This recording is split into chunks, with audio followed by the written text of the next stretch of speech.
Today our topic is a diode capacitance. In previous class we discussed about diode resistance. So diode resistance two types, static resistance, dynamic resistance. So those two will be calculated again in two biasing conditions, forward biasing condition, reverse biasing condition.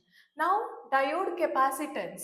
So here also diode is having two types of capacitances, transition capacitance or space charge capacitance, that is indicated by CT. Second one is a diffusion capacitance or storage capacitance indicating with a CD. So first you have to know the function of capacitor. What is capacitor? Capacitor is a storage element. It can be store some charge in terms of electric field. So capacitor is having a two parallel conducting plates. In between these two plates, so it is having dielectric field.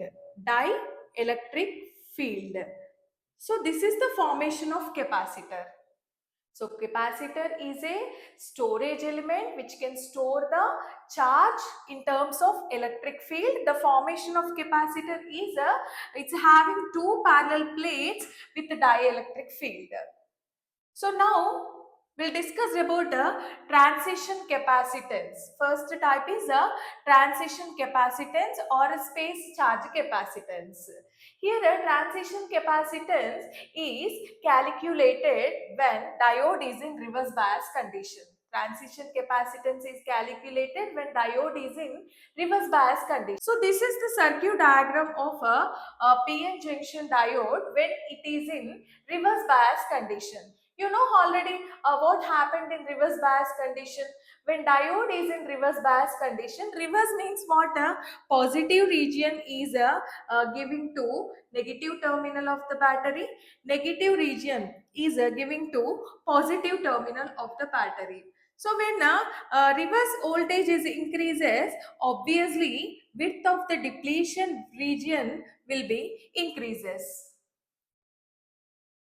So here this total formation is reassembles the formation of capacitor. This total formation is reassembles the formation of capacitor. How it look like? Same thing, right? So here it is having two conducting parallel plates, right?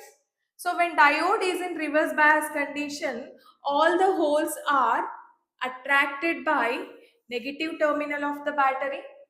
All the electrons are attracted by positive terminal of the battery. Then in between these two, depletion width will be increases.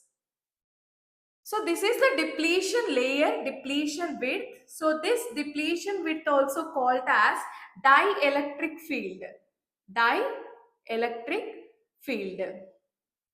So when diode is in a reverse bias condition, the current is due to minority charge carriers. Here P region is like a plate 1 conductor, and N region acts as a plate 2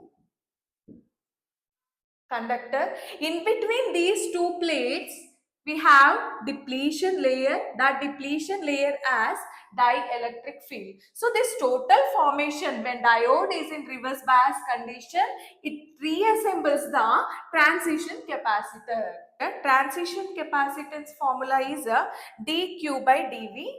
dq by dv means a rate of change of charge with respect to voltage.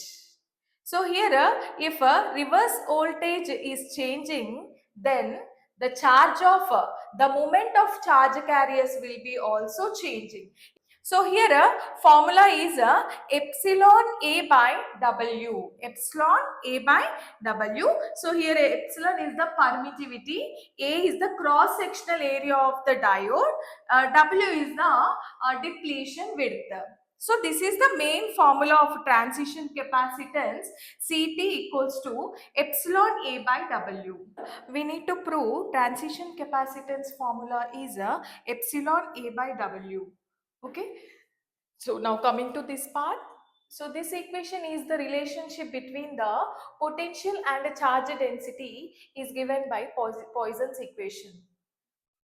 D square V by dx square is equals to QNA by epsilon. Let it be, this is equation number 1. Integrating this equation, we can remove the differentiation part. So that is why integrating on both sides with respect to x as twice.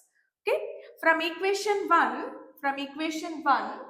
okay, we are integrating this equation with respect to x. So that is why integration of d square V by dx square dx is equals to integration of QNA by epsilon dx.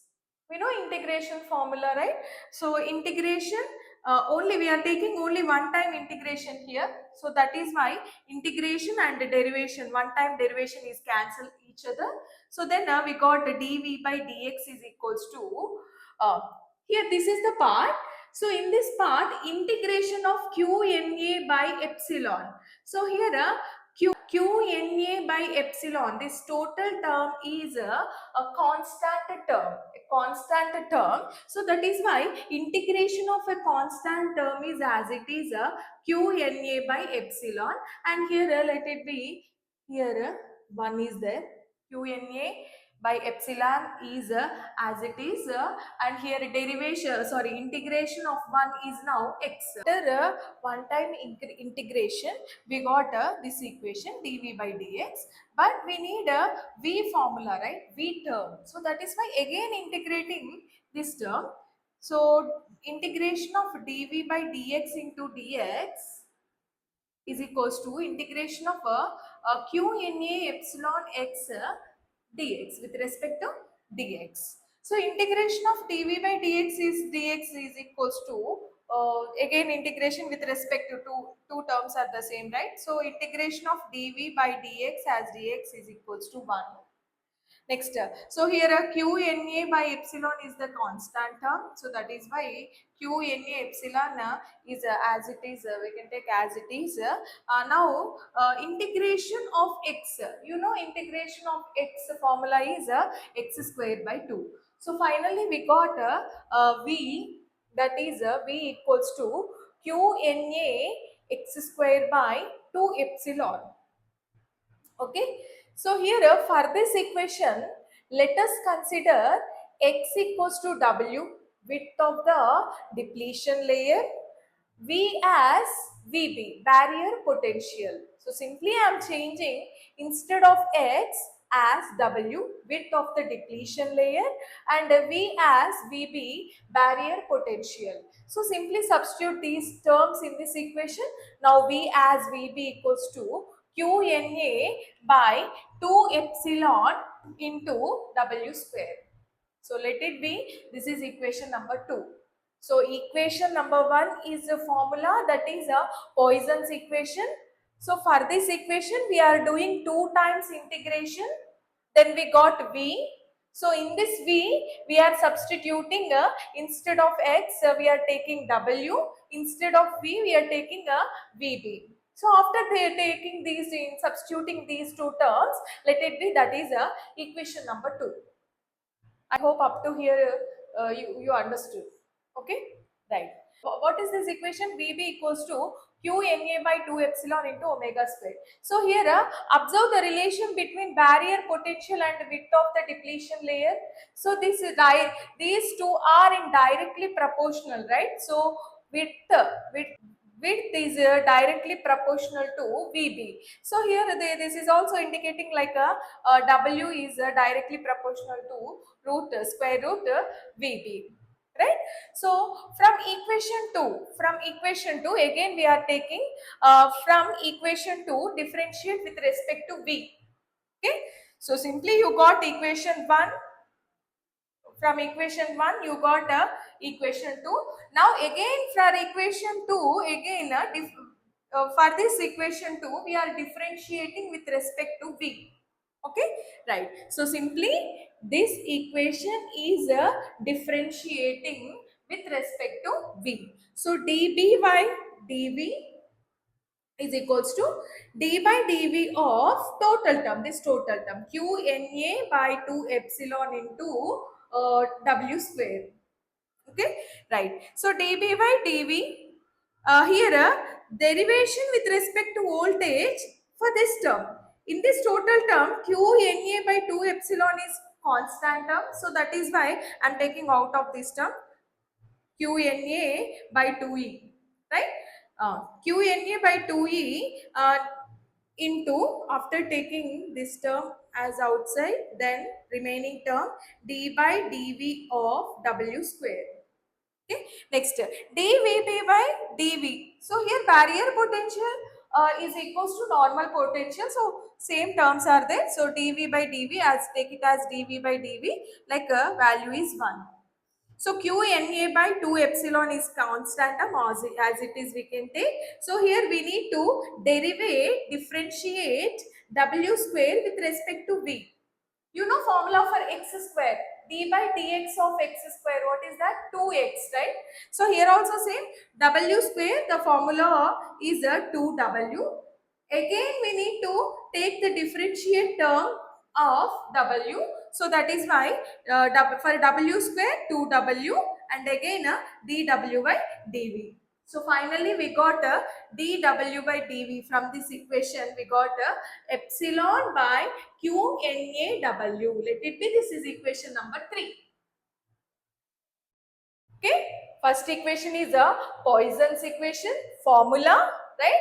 So for first equation we are doing integrating as twice, then we got V formula.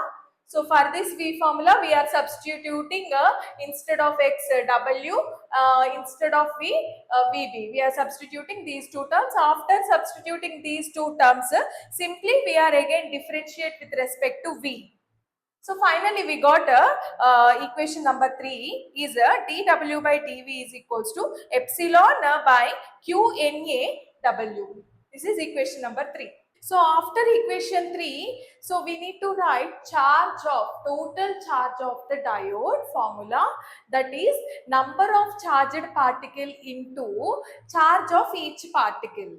So here number of charged particle formula is Na. Na means number of acceptors into volume. Okay.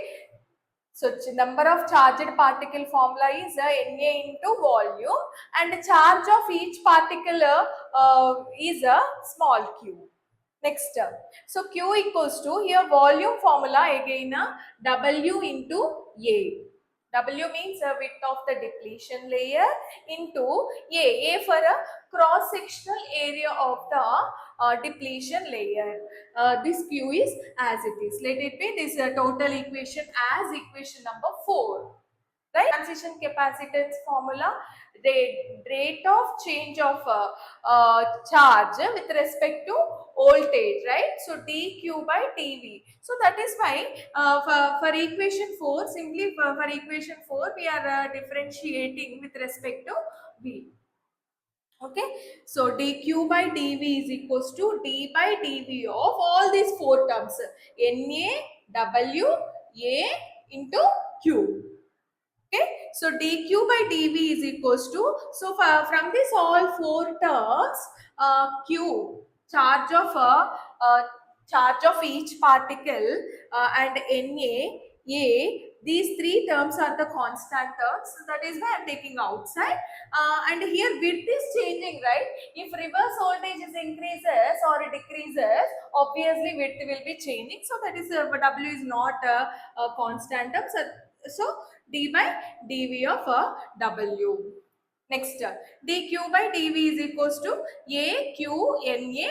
So here dw by dv is already we find out in equation number 3, right? So simply substitute equation number 3 in above equation.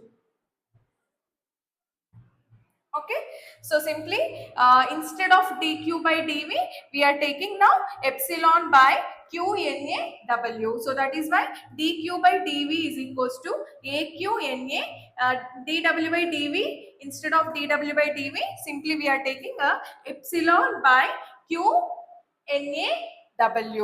Next, so here is there any cancel terms? Yes, Q cancel, Na cancel. Okay, and the remaining terms are dq by dv is equals to epsilon A by W. So here dq by dv is dq by dv means transition capacitance, right? So that is why Ct is equals to dq by dv is equals to epsilon A by W. This is the formula of a transition capacitance. Thank you, and please subscribe my channel Joe's Academy. Thank you so much.